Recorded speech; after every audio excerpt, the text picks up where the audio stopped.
क्या करना चाहिए, ये करना चाहिए, वो करना चाहिए, पर क्या नहीं करना चाहिए वो तो तब पता चलता है जब हम काफ़ी टाइम ट्राई करते हैं, गलत चीज़ें होती है, उससे हम सीखते हैं, अपने मिस्टेक से सीखते हैं कि अभी ये अवॉइड करना चाहिए। तो वो जो नए स्टार्टअप फाउंडर्स है, एस्पायरिंग स्टार्टअप फाउंडर्स है, उनको आपका क्या सजेशन रहेगा कि क्या नहीं करना चाहिए, what are the things to avoid?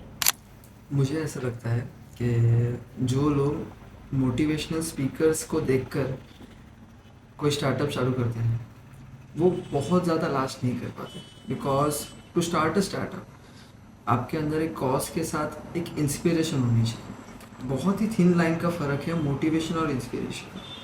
अगर आप इंस्पायर्ड हैं कोई चीज़ को लेकर, तो जब डाउन्स आएंगे, जब टाइड्स आपके अगेंस्ट होंगे, तब आप उसे फाइट करने की चाह रखेंगे।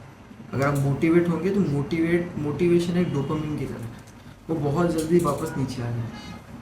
सेकेंडली, मुझे ऐसा लगता है कि जो इंस्टाग्राम के गुरुज़ हैं, जो बहुत आपने ऐसे वीडियोस देखे रहेंगे जो बोलेंगे 10,000 रुपये में आप बिज़नेस स्टार्ट कर लो, आपको 2 लाख रुपये मुनाफा होगा।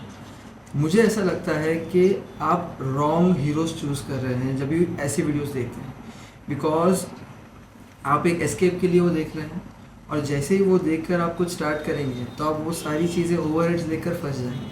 आपको एक्चुअली नहीं पता कि क्या करना है उसके आगे। डेफिनेटली आप मोटिवेट होकर कभी भी मत कीजिए, और अगर अंदर से इंस्पिरेशन है कोई कॉज के पीछे तो वही कीजिए। नाइस। जैसे महादेव का रोल मोहित रैना जी ने किया था, काफ़ी वो महादेव करके फेमस हुए हाँ। थे। जब लोग कहीं पब्लिकली उन्हें मिलते थे तो भोले लोग, ऑडियंस आपको पता है कितनी भोली होती है, हाँ, कितना हाँ, प्यार हाँ, देती है, बिल्कुल बिल्कुल। रास्ते पे मिलते थे, कहीं मिलते थे, जाकर उन्हें पैर पड़ते थे। उनकी मतलब लिटरली लोगों ने पूजा तक की है। उनका बिल्कुल। फोटो, कितने फैंस के घर पे उनका फोटो, महादेव का अरे फोटो करके है। अरुण गोविंद क्या नाम है जिन्होंने राम जी का किरदार Yes. निभाया था, उनके साथ तो होता था, लोग रोते थे Yes. एग्जैक्टली, जहां चले जाते थे तो भीड़ उमड़ के आती थी कि हाँ साक्षात राम है। राम, साक्षात राम आ गए। यस। उनकी छवि और उन्होंने उस कैरेक्टर को लेके इतना प्यारी छवि दिखाई लोगों को कि लोग मानने लग गए, ये होता है। राइट। ऐसे कोई एक्सपीरियंस? हाँ, एक्सपीरियंस मेरा रहा है। जब मैं दिल्ली रामलीला कर रहा था लाल किले पे, तो जैसे रात को मैंने रामलीला की और दिन में हम ग्राउंड पे क्या है पहले ही पहुंच जाते हैं, बिकॉज मेकअप है, आपके हेयर है, ड्रेसअप है, और टाइम पे ग्राउंड पे आपको चढ़ना है स्टेज पे, बिकॉज वो तो लाइव है ना, आप टाइम से जाओगे टाइम से आ जाओगे।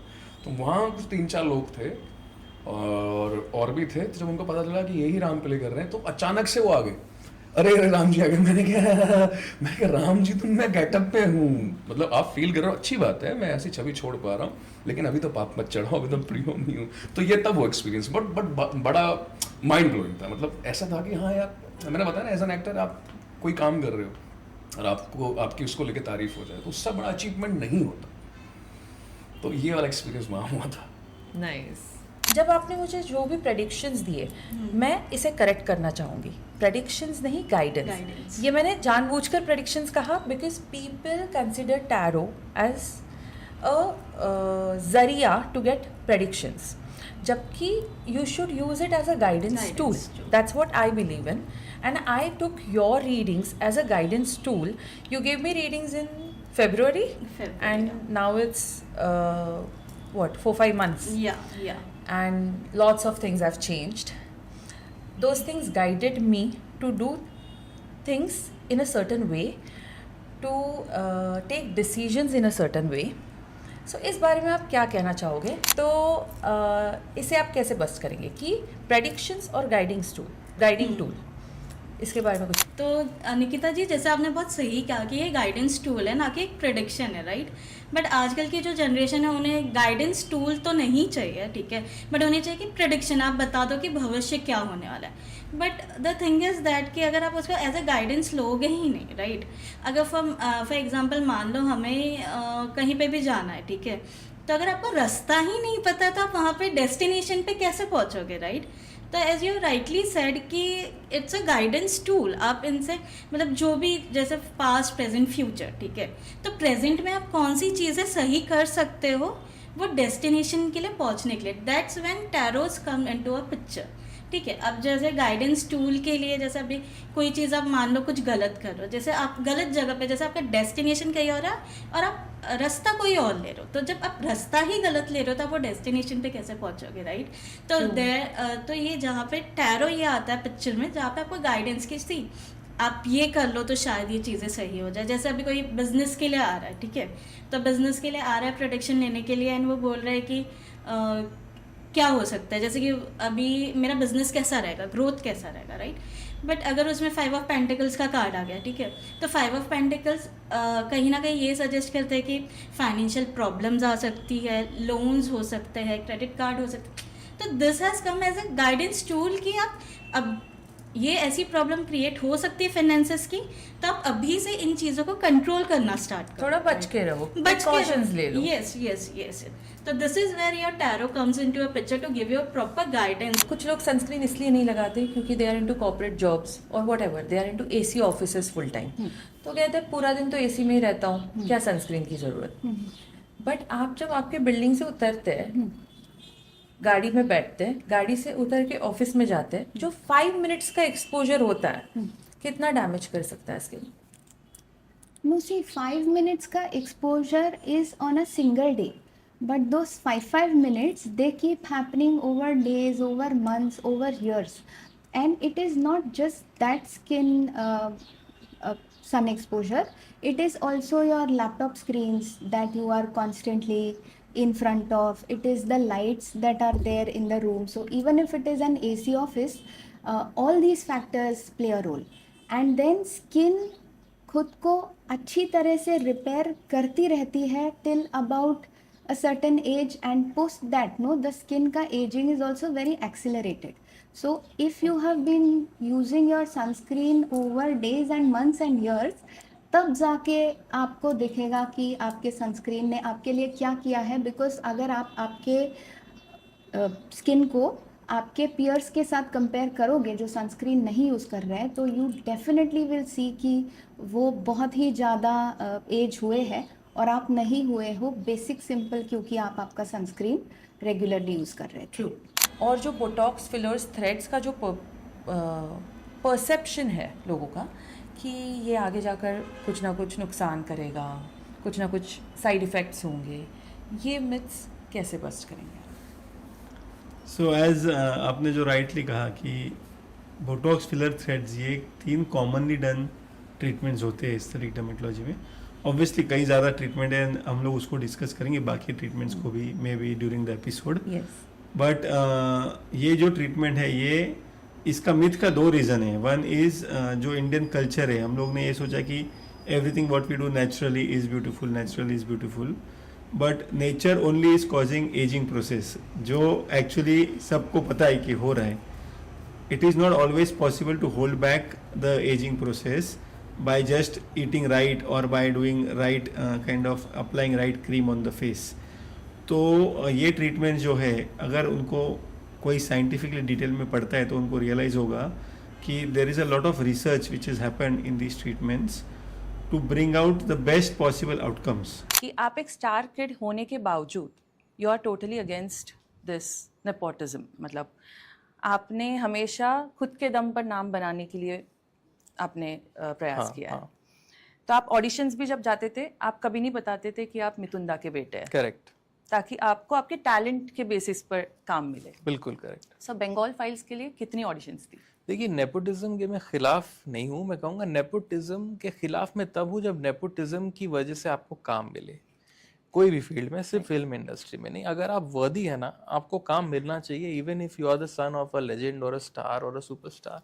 बट अगर आप सिर्फ इसलिए इंडस्ट्री में हैं क्योंकि आपके ब्लड लाइन या आपके सरनेम के आगे चक्रवर्ती या कपूर या खान है, that is a problem. You have to be worthy. And I think most star kids today like Ranbir, Alia, पहले भी, these people are amazing. They have proven themselves. Ishan Khattar is a brilliant actor. So some people are great, but then there are a few actors who perhaps have not performed that well. So वहाँ पर you understand कि यार ये शायद इसलिए इस field में क्योंकि इसके connections हैं. Right. तो in a creative field, in acting, which is such an emotional job, you have to deliver. Right. Surname के basis पे नाम का आपको काम नहीं मिलना चाहिए, आपके talent पे आपको काम मिलना चाहिए. This is what I have always believed, that being born to someone doesn't mean you're talented. You have to prove yourself. Right. So you have to be worthy of every role that you do. So true. Sir मैं आपसे पूछना चाहूँगी कि being a distributor आपने piracy issues काफ़ी face किए होंगे, क्योंकि टेलीग्राम पर and many other such platforms movies leak होती है, तो इसको कैसे मैनेज किया जाता है या फिर क्या रिस्ट्रिक्शंस डाले जाते हैं जिस कारण पायरेसी कंट्रोल में आए, because it's a criminal offence, right? So क्या मेजर्स लिए जाते हैं? अभी कैसा है कि ये है ना, ये पायरेसी भी एक टेक्नोलॉजी की देन है। माने जब कोई भी चीज़ टेक्नोलॉजी के हाथ में चली जाती है तो वो दो तरफा तलवार जैसी होती है। माने उससे आप रक्षा भी कर सकते हैं, मार भी सकते हैं। तो ये पायरेसी ऐसी चीज़ है कि वो बहुत सालों से, माने मुझे याद है जब प्रिंट था उस समय भी पायरेसी होती। अभी टेलीग्राम वगैरह कैसे हो गई कि जैसे मैंने आपको बताया कि वो सर्वर सब इंडिया के बाहर हैं, तो उन पे रूल एप्लीकेबल नहीं होते हैं गवर्नमेंट के, और आप उनको कैच नहीं कर सकते। तो आप क्या कर सकते हैं कि उनको डिलीट मार सकते हैं या उनको स्ट्राइक कर सकते हैं। तो अभी सब प्रोडक्शन हाउस की टीम है, कुछ प्राइवेट भी ऐसे लोग हैं जो आपको मदद करते हैं कि अगर वो आपकी फ़िल्म आपको पहले, क्योंकि क्या पहले 3 दिन ही उसको रोकना इंपॉर्टेंट होता है, क्योंकि वो 3 दिन में ही 4 दिन में ही पहुंच जाती है। तो वो 3 दिन उनको बहुत, वो बैठ के वो टीम 24/7 वो डिलीट करते रहते हैं। तो वो उस तरह से होता है, पर वो एक रेवेन्यू लॉस होता है, और उसके लिए इम्पा और फिल्म फ्रेटर्निटी ने आके मिनिस्टर को बीच में हमने अप्रोच भी किया था। एक बिल भी है, ऑलरेडी एक बिल है जिसमें बहुत सा मैंने स्ट्रिक्ट एक्शन है, जेल है, कुछ 5-10 लाख का उस पर फाइन है। वर्ल्ड्स बिगेस्ट कॉन्फ्रेंस RSNA की, radiological society of northern America, आपने वहाँ पर प्रेजेंटेशन दिया है रिगार्डिंग योर एक्सपर्टीज़, एंड आपको 2017 में बेस्ट रिसर्च अवार्ड मिला शिकागो में, USA में, and you are the only Indian doctor to have this award. क्या फीलिंग थी जब ये अवार्ड मिला था? क्या एक्सपीरियंस था, क्या जर्नी थी? So I think I was lucky for this award. So in back 2014, when I was doing my post graduation, जिसे हम MD DNB बोलते हैं, जो एक 3 साल का कोर्स होता है MBBS के बाद, तो हर डॉक्टर का एक रिसर्च प्रोजेक्ट रहता है, एक थीसिस रहता है। तो in back 2014 we have started a new treatment for prostate cancer. ऐसे पेशेंट जो कीमोथेरेपी, ऑपरेशन या रेडिएशन के बाद भी जिनमें बीमारी वापस आ गई है, या हार्मोन थेरेपी के बाद भी जिन पेशेंट्स में ये बीमारी वापस से आ गई है, तो ऐसे पेशेंटों के लिए जिनके पास अभी कोई होप नहीं बचा है, इन सब पेशेंट्स के लिए हम लोगों ने एक नया ट्रीटमेंट स्टार्ट किया था जिसे हम PSMA रेडियोलाइगेंड थेरेपी कहते हैं। So under the mentorship leadership of my director Dr. Vikram Lele, I have done this 3-year research work on the patients of prostate cancer. मुझे लगता है ये अवार्ड मिलने का, see like everybody do research work in their medical field whenever they pursue their MBBS and PG, MD, DM, MS, लेकिन मैं अपने patients का केयर बहुत ही पर्सनल तरीके से करता था। I approach them every day, every next day, I listen to them. उनको कोई भी तकलीफ़ होती थी इलाज के दौरान, इलाज के बाद, तो मैं उनका हमेशा पर्सनली केयर करता था। और एक बार तो मुझे मालूम है, एक बार ऐसा इंसिडेंट हुआ था कि एक मेरा पेशेंट जो हम लोगों के पास ट्रीटमेंट लेके गया और 15 दिन बाद किसी इन्फेक्शन की वजह से उसे हॉस्पिटलाइज होना पड़ा। तो मैं वो पेशेंट को अपना हॉस्पिटल, अपना काम छोड़ के पर्सनली उनके घर गया, उससे मैंने विज़िट किया, उनका पूरा ट्रीटमेंट चेक किया, फिर आके मैंने अपने बॉस से भी डिस्कस किया।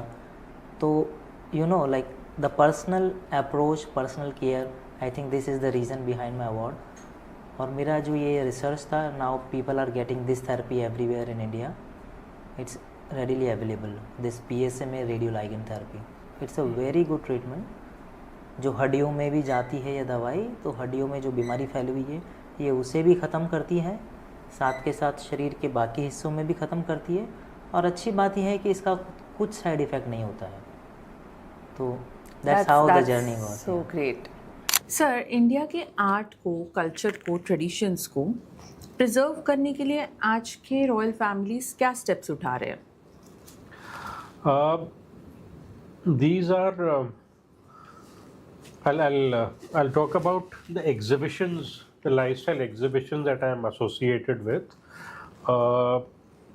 I spend time in Delhi, so a lot of lifestyle exhibitions happen around Diwali. So there are some companies which are not owned by royals, but who promote artifacts and art culture from royal families. So Royal Fables is one of them, and there is another one, Legacy and Label, which recently started. So these royal families, including our family, we get together and we promote. We are the patrons of art and craft, so we promote artisans from our area, artists from our area, people who do handicrafts. We support them, we promote them, and we try and get a market for them in the metro cities and even abroad. So like I mentioned earlier, we were doing these animal motif, wildlife motif designs. So we exported them as fashion accessories. Also, Agra is famous for marble inlay work. So we had beautiful coasters and plates made out of colorful ducks. What is nuclear medicine? Because हम like commoners जब आपके पास देखते हैं cancer doctor इतना ही पता होता है. So you have studied nuclear medicine. What exactly is nuclear medicine and how is it beneficial? Right. So you know, the nuclear medicine is one of the most advanced branch of this medical science, in which we deals with diagnosis and treatment of some cancers. And diagnosis includes diagnosis not only includes about the cancer, but also infection and physiological functioning of most of the organs of the body, like for brain, for thyroid, for lungs, heart, liver, kidneys, bones, everything is included in the diagnostic part. So we have two main major modalities for diagnosis. One is the PET-CT scan and the second is SPECT or gamma scan. And for diagnostic part and therapeutic part, we use the radioisotopes, which we usually comes from the BARC and we imported also. So these radioisotopes, which are basically organ specific, so we label them with the certain proteins which exhibits in a particular organ. So when we give to the patient, they go to that particular organ only, and we then how and the physiologically they pass on through the organ. So we got to know about what is the problem in that organ, it's functioning normal or abnormal. So like this way we have a lot of things in this. Wow. And in the diagnosis part, we have the treatment for thyroid cancers, we have the treatment for neuroendocrine tumors, and we have the treatment for prostate cancers also. जो लोग ऐसे invest करते हैं, not invest पैसे गवाते हैं इन चीज़ों में, जबकि उनकी वो कैपेसिटी अभी नहीं है, उनके लिए आपका क्या एडवाइस है? क्या है, क्या करना चाहिए उन लोगों ने? सिंपल है, फ्यूचर में ना आज आप बचाओगे नहीं ना तो लास्ट में कुछ बचेगा भी नहीं. ये सिंपल है. कैसा ना, ये लोग जो है ना, अगर आज नहीं बचा पाएंगे तो फ्यूचर में कुछ बचेगा भी नहीं. सिंपल है. पैसे का कॉस्ट दिन ब दिन बढ़ते चले जा रहा है. आज से 25 साल के बाद समझो 1 करोड़ रुपया वो होगा, तो आज का उसका करंट वैल्यू क्या है, ये कभी सोचा है क्या आपने? उसका करंट वैल्यू 20 साल का अगर 1 करोड़ है तो आज का वो करीबन 30 लाख बराबर. और ये पैसे का वैल्यू आप अगर आज नहीं समझोगे, आज ये पैसा सेव नहीं करोगे, तो फ्यूचर में आपको बहुत बड़ा कीमत देना पड़ेगा उसके लिए बराबर. और ये सब चीज़ें जो है, जैसे घड़ी है, वॉच है, ये सब चीज़ें तो मिलते रहेंगी बराबर. ये कभी भी आप कर सकते हो, मगर 100 रुपया आप कमा रहे हो तो उसमें से 20 रुपया पहला सेविंग में जाना चाहिए. सेविंग का कॉन्सेप्ट ही ऐसा है कि अगर आप जो कुछ इनकम कमा रहे हो उसमें से जो 50% है आपका, 50% आपका नीड्स में जाना चाहिए, 30% आपका वांट्स में जाना चाहिए, और जो बचा हुआ 20% है वो आपका सेविंग में जाना चाहिए. 50-30-20 रूल. 20 एक्चुअली ये जो रूल है ये हर सभी को लागू होता है. ये कहाँ पे भी आप अगर देखोगे, कहीं पे भी ये सिंपल रूल है, ये फार्मूला, और जिन्होंने भी ये फॉलो किया है वो आज हाईली सक्सेसफुल है और फाइनेंशियली स्टेबल है बराबर. सो मेरा तो ये कहना है इनको सबको कि आप पैसा इसी सिस्टम से बचाओ, यानी पैसा उसी सिस्टम से पैसे को एक ये दो, रास्ता दो. Okay, needs, wants and right. Savings. आपकी सैलरी हो, आपका बिजनेस हो, जो भी हो, कोई जो भी भी. आपको इनकम आ रही है उसको 50, 30 एंड 20 में 20, डिवाइड ये सिंपल कॉन्सेप्ट है.